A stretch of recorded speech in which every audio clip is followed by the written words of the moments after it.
Il est tout juste 18h30 sur Aloula et c'est le journal. À la une de l'actualité ce soir. Nous célébrons aujourd'hui l'anniversaire de Son Altesse Royale la Princesse Lalla Hasna, présidente de la Fondation Mohammed VI pour la protection de l'environnement. Son Altesse Royale n'a eu de cesse de faire de l'action climatique et de la diffusion de la culture environnementale son cheval de bataille.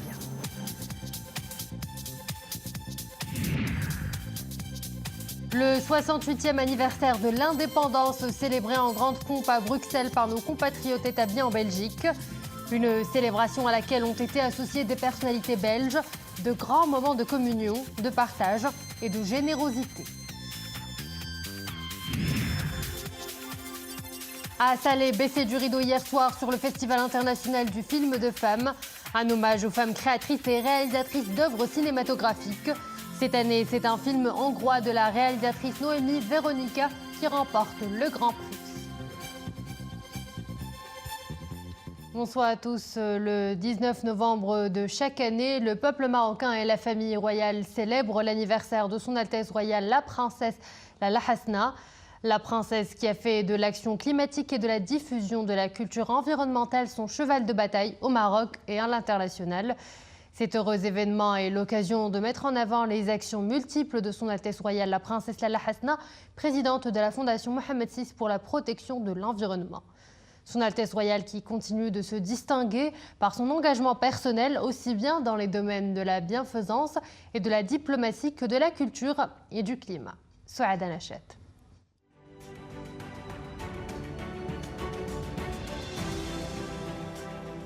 « 14 juin, Son Altesse Royale la Princesse Lalla Hasna, présidente de la Fondation Mohammed VI pour la protection de l'environnement, marraine de l'Alliance de la décennie des Nations Unies pour les sciences océaniques au service du développement durable, a participé à Monaco au segment d'ouverture de haut niveau de la 3e édition du dialogue des fondations pour la décennie de l'océan.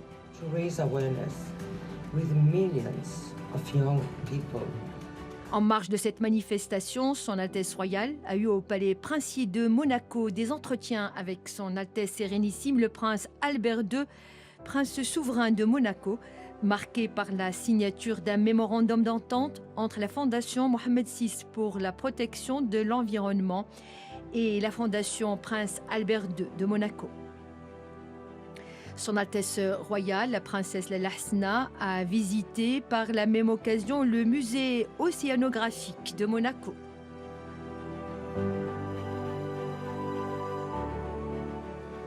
Au mois de mai dernier, Son Altesse Royale a présidé au Centre international Hassan II de formation à l'environnement de Bourknadel la cérémonie de remise des trophées Lalla Hasna du littoral durable au titre de la 4e édition 2022 qui récompense des initiatives ayant contribué à la protection du littoral et des océans. Son Altesse Royale a présidé à la Casbah des Oudaya l'inauguration du Musée national de la parure.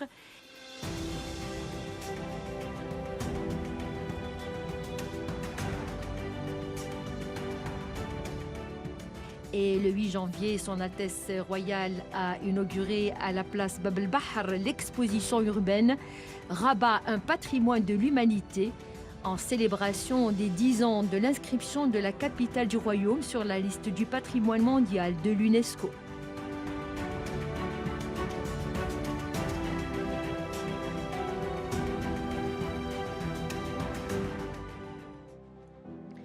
Le 24 janvier dernier, Son Altesse Royale, présidente de la Fondation pour la sauvegarde du patrimoine culturel de Rabat, a présidé au siège de l'Organisation des Nations Unies pour l'éducation à la science et la culture à Paris, en présence de la directrice générale de l'UNESCO, Madame Audrey Azoulay, la signature d'un accord de partenariat entre les deux organismes. Son Altesse Royale a eu un entretien avec la directrice générale de l'UNESCO avant d'assister à une réception offerte en son honneur à la maison de l'UNESCO par la directrice générale de l'organisation onusienne. 26 août, Son Altesse Royale, la Princesse Lalla Hasna, a reçu sur ordre de Sa Majesté le Roi Mohammed VI au Palais des Hauts à Rabat Les enfants Maqdissi participant à la 14e édition des colonies de vacances organisée par l'agence Beit Mal-Quds Sharif.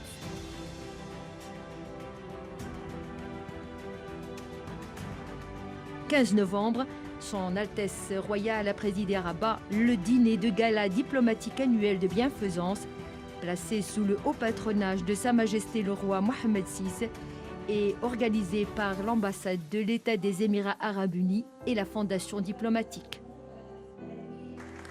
7 décembre, Son Altesse Royale, la princesse Lalla Hasna a présidé à Rabat le dîner de gala diplomatique annuel de bienfaisance, placé sous le haut patronage de Sa Majesté le roi Mohammed VI et organisé par l'ambassade de la République fédérale du Nigeria et la Fondation diplomatique.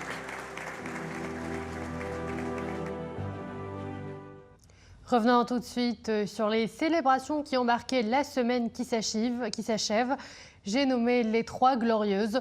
Le retour d'exil du père de la nation, feu Sa Majesté Mohammed V, la fête de la Renaissance et la commémoration du 68e anniversaire de l'indépendance. Une occasion de se remémorer la symbolique d'une épopée nationale historique et ses grands enseignements dans la défense de la patrie. Des leçons de patriotisme et de l'appartenance et de la citoyenneté pour les générations montantes afin de se remémorer les innombrables sacrifices des fils de la nation pour s'affranchir du joug du colonialisme et d'embrasser la liberté et la souveraineté. Le 68e anniversaire de l'indépendance du Maroc est célébré à l'extérieur de la patrie par les membres de la diaspora marocaine. À Bruxelles, l'ambassade du Maroc en Belgique et au Luxembourg a organisé hier une réception qui a rassemblé des centaines de personnalités, parmi lesquelles des Marocains du monde, des élus et des représentants de la société civile. Lahsen Bouhrouti et Maryam Missi. Parfaitement intégrés dans le pays d'accueil, viscéralement attachés à la mère patrie, les Marocains de Belgique commémorent dans la communion une page emblématique de leur histoire. Et un événement comme celui-ci est très important. Le fait d'être invité ici comme politique, femme issue de la diversité, donc issue du Maroc, eh bien ça nous permet de nous rappeler le fait qu'à un moment donné, il y a eu des personnes qui se sont levées pour avoir l'indépendance du Maroc. Et aujourd'hui, en tant que politique engagée en Belgique, on désire en fait se calquer sur ce mouvement qui s'est fait à un moment donné dans notre histoire. Je suis une fille d'immigrés, mes parents ont immigré dans les années 60 et pour moi c'est important de retracer finalement culturellement l'histoire de notre pays et de se rappeler des valeurs de d'où on vient. Une mémoire restée vivace chez toutes les générations de la forte diaspora marocaine établie en Belgique. Son rayonnement ne cesse de se vivifier au bénéfice des 2 pays et peuples amis. C'est une page de l'histoire du Maroc qu'on commémore et on pense tous évidemment à Sa Majesté Mohamed V, à son retour et on se souvient tous de ces images où le peuple attendait le roi. Et donc c'est avec une grande fierté qu'on est présent aujourd'hui, c'est un devoir pour nous de venir. C'est important pour moi comme bourgmestre de Berkane-Saint-Agathe de pouvoir partager avec tous les Marocains qui sont présents ici aujourd'hui ce jour important qu'est votre fête nationale. Alors dans la commune de Berkane-Saint-Agathe, il y a beaucoup de liens qui existent avec le Maroc. D'abord nos habitants et notre population qui ont des liens familiaux et culturels. Et puis parce que la communauté marocaine est la seconde communauté étrangère en nombre qui habite à Berkane-Saint-Agathe. Pour moi, c'est très important d'être là parce que je représente Molenbeek, une commune à forte population marocaine. Je tiens à dire que c'est une commune extrêmement solidaire. Le Maroc est un pays important pour l'Afrique, pour l'Europe, pour l'équilibre du monde. C'est dans sa partie du monde un socle de stabilité extrêmement important. Et donc pour nous, et je pense que pour toutes les personnes éclairées, il est important d'avoir un Maroc fort, solide, qui soit un lien entre l'Afrique et l'Europe. Des ponts qui s'érigent sur le socle de la symbiose et de la solidarité partagée. À l'image de celle manifestée par toutes les composantes de la société belge à l'égard de notre pays lors du séisme d'El Haouz. On sait ce que le Maroc a vécu avec cette catastrophe naturelle, ce tremblement de terre qui a frappé ce pays ami, et de l'élan de solidarité qui s'est créé ici aussi, en Belgique, à Bruxelles en particulier, avec toute cette jeunesse, toute cette énergie. L'ambassade du Maroc est située sur ma commune à Etterbeek, que j'entretiens des relations excellentes avec son Excellence, l'ambassadeur. On a été très présents par rapport au tremblement de terre. La communauté etterbécoise, moi-même, mes collaborateurs, on a tout de suite été sur le terrain pour aider. Un élan solidaire qui se renforce au fil des épreuves, symbole des liens étroits liant les deux royaumes face aux défis communs, actuels et futurs. Pour un décryptage de l'actualité de la semaine que nous quittons avec moi ce soir, Mostafa Sahimi, professeur de droit et politologue. Bonsoir. Professeur, bonsoir. Alors, le Maroc a célébré hier la fête de l'indépendance, une grande fête nationale, une étape charnière dans l'histoire du Maroc contemporain. Alors, quels enseignements pouvons-nous en tirer? L'enseignement, c'est d'abord la mémoire. Et il faut entretenir la mémoire. Le Maroc a une histoire millénaire. C'est un fait historique établi. Mais les nouvelles générations doivent se pénétrer de ce qui a été fait pour arriver à l'indépendance. Parce que les nouvelles générations ont trouvé l'indépendance du royaume. Or, c'est une génération qui s'est sacrifiée pour cela. Donc, c'est une longue histoire qu'il faut revitaliser, réactualiser. Et c'est important, ça part du fait que le protectorat, par rapport à l'histoire millénaire du Maroc, le protectorat français a été une parenthèse. C'était 44 ans, 1912, 1956. C'est une parenthèse dans l'histoire millénaire. Et donc, c'est important qu'il y ait eu donc cette réappropriation qui met fin à une dépossession territoriale, en tout cas, etc., et qu'il y ait donc un travail mémoriel fait pour expliquer aux nouvelles générations, j'y insiste, les sacrifices qui ont été faits, les efforts, la mobilisation, et ce qui fait que le Maroc a pu être indépendant, donc en novembre 1955. La date est intéressante, la fête de l'indépendance, c'est le 18 novembre, mais 2 jours auparavant, c'était quoi? C'était 16 novembre 1955. C'était le retour de Mohamed V d'exil. Il avait été exilé le 20 août 1953, donc plus de 2 ans et 4 mois. Et c'est important parce que ça a été une mobilisation qui s'est faite sur son retour, fondamentalement. C'était le mouvement national qui posait comme condition le retour de Mohamed V sur le trône. Et le fait qu'il y a eu un processus historique d'union. Il n'y avait pas de divergence sur l'indépendance. Tout le monde était mobilisé parce que c'était le recouvrement de la dignité, des libertés, etc. Et ça, c'est un capital immatériel, comme on dit aujourd'hui, mais aussi c'est un capital mémoriel qui doit être entretenu. On ne le dira jamais assez, parce que c'est constitutif de l'identité marocaine. Il faut que les nouvelles générations et les jeunes sachent comment ce processus historique s'est fait, quelles étaient les valeurs qui animaient ce combat mobilisateur sous l'égide du sultan Mohamed V, et ça continue d'ailleurs avec l'intégrité territoriale, avec Feu Hassan II, et ça continue encore aujourd'hui avec Sa Majesté Mohamed VI. Donc tout ça doit être dit et redit, on ne le dira jamais assez. Autre fait marquant de la semaine, c'est l'adoption par la Chambre des représentants du projet de loi de finances 2024.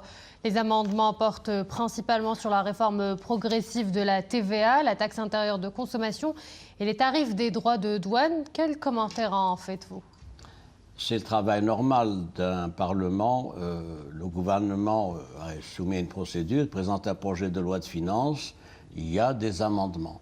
Les amendements, c'est quoi? C'est des corrections qui sont faites par les parlementaires. C'est leur droit constitutionnel de proposer tel changement à propos de telle ou telle disposition. On a noté beaucoup d'amendements qui ont été proposés et par les groupes de la majorité, par ceux de l'opposition. On a eu 410 au total. Il n'y en a que 8% qui ont été retenus, c'est-à-dire une trentaine. Évidemment, c'est insuffisant, mais les choses fonctionnent ainsi. C'est, comme l'a dit d'ailleurs le président de la commission des finances de la Chambre des conseillers, il a dit on est toujours dans ce taux-là de 8 à 10%. Alors les amendements qui ont été apportés sont de divers ordres. Vous avez fait parler donc problème de la TVA.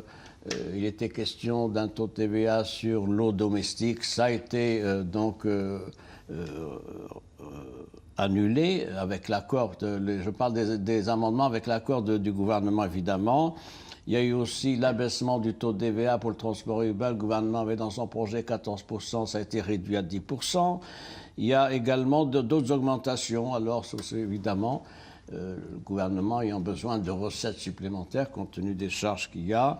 Par exemple, le droit d'importation des fibres optiques, 2,5%. Et puis, il y a aussi la taxe sur les pneus qui passe au kilogramme, qui passe de 3 dirhams à 4 dirhams.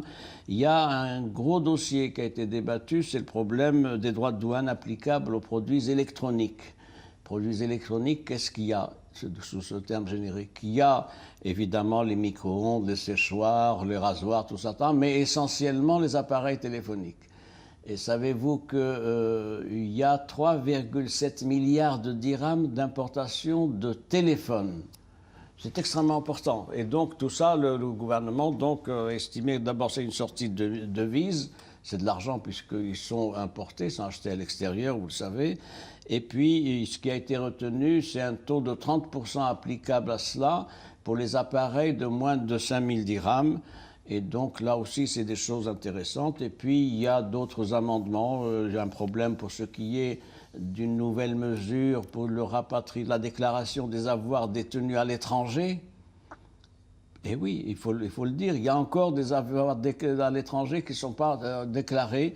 Il faut rappeler à ce sujet qu'il y a eu une première opération dans ce sens en 2014 qui avait permis des recettes importantes. Pour le Trésor, c'était de 2,8 milliards de dirhams donc ça c'est important, pour des déclarations de 28 milliards de dirhams. Donc il y avait beaucoup d'avoirs non déclarés. Et puis il y a une deuxième opération en 2020, vous le savez, où les déclarations portaient sur 6 milliards de dirhams. Ça a permis de dégager des recettes de 500 milliards de dirhams. Ce qui a été retenu, c'est le fait que ne sont éligibles donc à cette amnistie, si je puis dire, que ceux qui sont des nouveaux propriétaires qui ont des avoirs. Pas ceux de 2014 et pas de ceux de 2020, c'est tout à fait normal. Et donc le gouvernement en escompte évidemment des recettes significatives. Donc un travail d'amendement qui a été fait. Maintenant, c'est au niveau de la Chambre des conseillers. On va voir ce qui va être validé par la Chambre des conseillers. Et puis, en cas de désaccord, ça va revenir évidemment à la Chambre des représentants suivant la procédure habituelle. L'actualité a été liée cette semaine aussi par des soutiens et l'appui de pays amis à la première cause nationale. L'Azerbaïdjan a réaffirmé à nouveau son soutien permanent à l'intégrité territoriale du Maroc et à la souveraineté du Maroc sur son Sahara.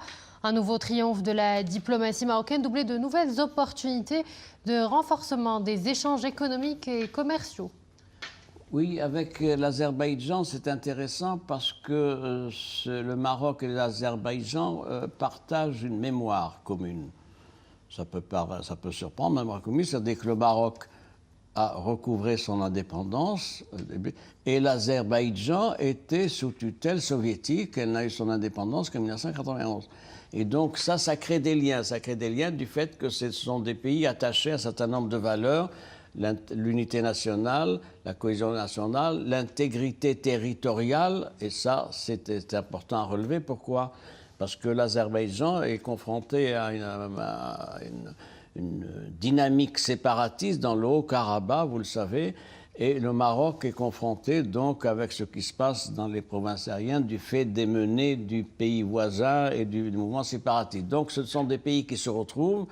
Le président de l'Azerbaïdjan connaît le Maroc, le père de l'actuel président, Aliyev. Il était venu au sommet islamique de 1994 à Casablanca. Il avait été reçu par Feu Hassan II. Donc ça remonte loin, ça fait quand même une trentaine d'années.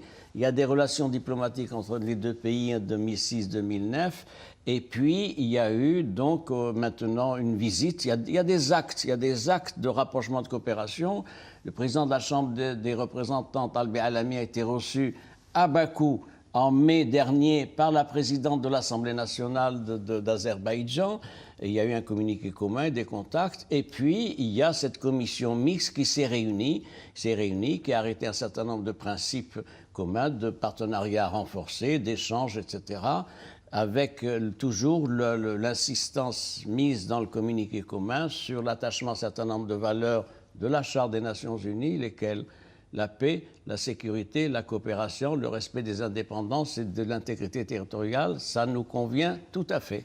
Et autre fait marquant de l'actualité cette semaine, la visite au Maroc du ministre hongrois des Affaires étrangères. Quel est l'avenir de coopération entre les deux pays? Nous avons déjà des relations avec la Hongrie. La Hongrie est dans le groupe de Visegrad, qui est un groupe qui comprend, vous le savez, la Pologne, la Tchéquie, la Hongrie et la Slovaquie. Visegrad étant une ville en Hongrie. Et c'est un groupe qui s'était réuni avec le Maroc seulement, donc en décembre 2021. Et un certain nombre d'oppositions avaient été exprimées de manière convergente sur des questions d'intérêt national, d'intérêt commun. Donc la Hongrie est déjà partie prenante dans ce processus. Il y a là une conférence conjointe qui a été faite par notre ministre des Affaires étrangères et le ministre hongrois également chef de la diplomatie, qui ont rappelé des positions communes. Sur quoi? Sur ce qui se passe à Gaza. C'est extrêmement important, la conférence a beaucoup insisté sur ça. Il y a des positions communes, c'est-à-dire la condamnation des agissements donc, de l'État d'Israël dans la zone de Gaza, et puis la réaffirmation des positions de la Hongrie sur la question nationale. Donc nous avons en conclusion une diplomatie active qui se déploie et qui est mobilisée et pour la question nationale évidemment, mais également qui est mobilisée sur les dossiers contentieux qui se posent actuellement à la communauté internationale, notamment en Palestine. Moustapha Ashimi, professeur de droit et politologue, je vous remercie d'avoir été parmi nous. Merci à vous. À l'international, nouvelle manifestation pro-palestinienne en Europe. Du Royaume-Uni en passant par le Portugal, la France et les Pays-Bas, des milliers de personnes sont descendues dans les rues manifester contre les bombardements menés par Israël dans la bande de Gaza. Les manifestants demandent un cessez-le-feu immédiat des bombardements qui durent depuis plus d'un mois. Au total, plus de 12 000 Palestiniens ont été tués, majoritairement des civils.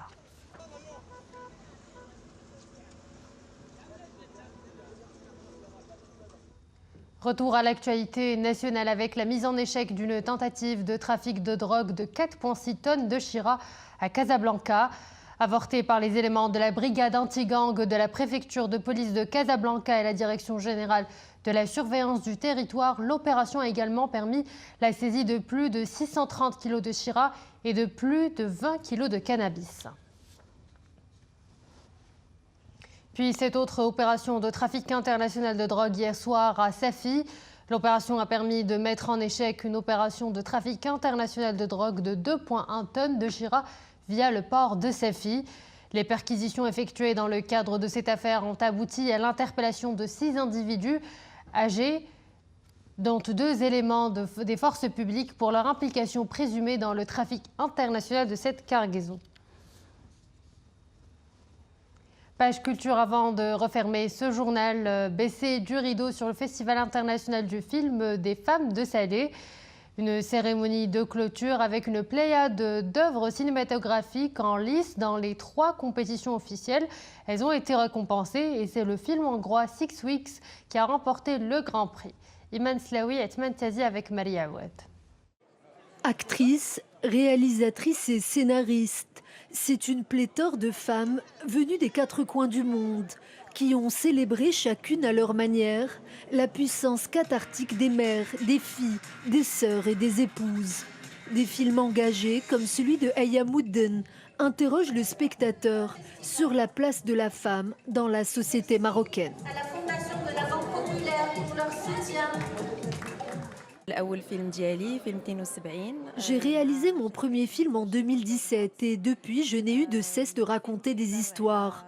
Aujourd'hui, je reviens ici avec un nouveau court-métrage, plus intimiste et engagé. Il raconte la transmission des valeurs dans une société traditionnelle et le rôle de l'école et de l'apprentissage dans un monde où tout se perd. À travers le grain de l'image, comme saturé, et la lumière quasi spectrale de la pellicule, Rachida Saidi redonne vie à des personnages sacrifiés, en proie aux violences conjugales. Un film militant et engagé.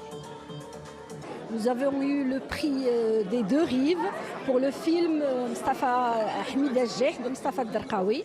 Et c'est un prix qui récompense la parité de la femme-homme sur le tournage.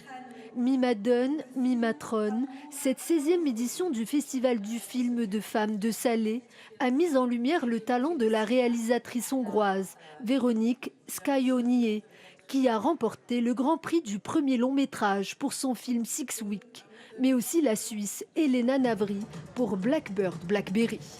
Cette